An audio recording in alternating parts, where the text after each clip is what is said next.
We'll go with that, Mr. Washington. Thank you, Chairman Hurd. Also, Chairman Gosar and Westerman and all the members of the committee for allowing me to wave on to the panel today. Certainly appreciate the opportunity to shed more light on this very important and troubling issue that we're seeing across the country, and also to continue my advocacy for more awareness and more resources dedicated to this issue.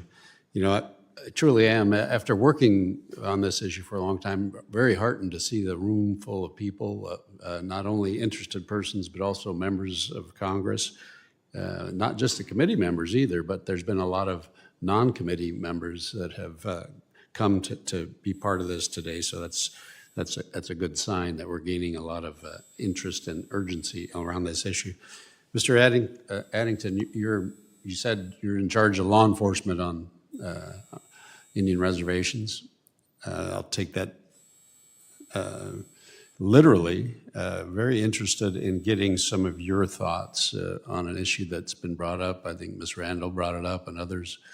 But we've been working very hard on the Parity for Tribal Law Enforcement Act.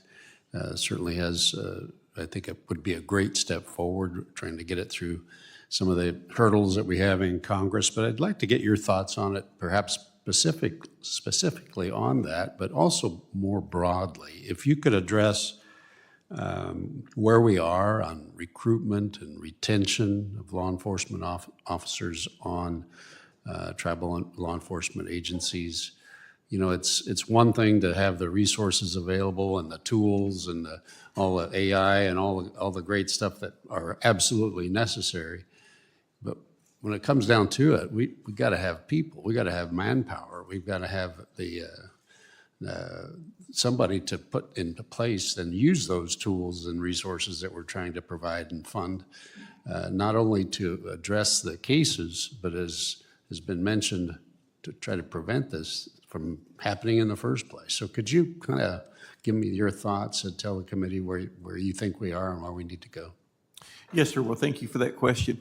So as I've stated earlier, recruitment and retention in not only tribal law enforcement, but all law enforcement and public safety right now is just very, very disheartening, because no one wants to get into public safety anymore. With some of the events that's went on over the last many years, it's very hard to talk someone to come into law enforcement.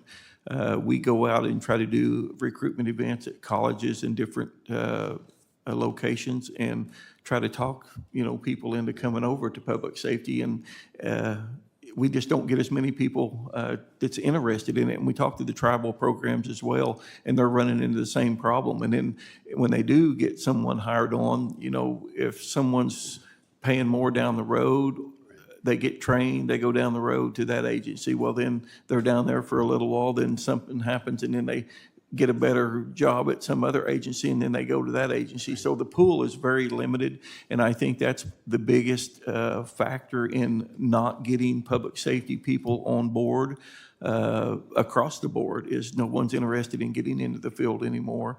And then for us at the BIA, it's the process is very difficult. The background process takes a long period of time to get somebody on. And if you don't have a job and you're waiting to come on, you can't wait that long to come on. So you're starting to look for something else, and then you go get a job somewhere else and you're not interested anymore. So there's a whole bunch of different factors that factors into that. And I think we just have to do more to try to get people interested into the law enforcement field, because there's not the interest anymore. We used to, when we would get a certificate, which is the list we get that's got people that's interested in jobs, that used to have multiple people on it. Now you're lucky if you get one or two.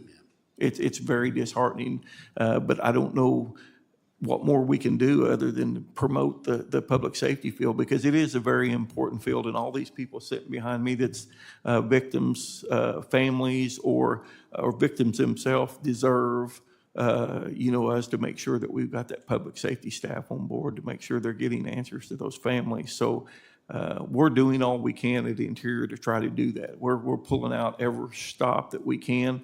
I see other agencies offering all kinds of bonuses, and they're still not getting that many people on. So we just got to do more and try to get people interested in public safety. No, I appreciate that perspective, and certainly I would take that if I could as a endorsement, at least of theory, of support for the Parity for Tribal Law Enforcement Act, which we're working on very hard and hope to get that in place soon. So thank you, Mr. Chairman. I appreciate the 5 minutes, but also being waived on to the committee. Thank you.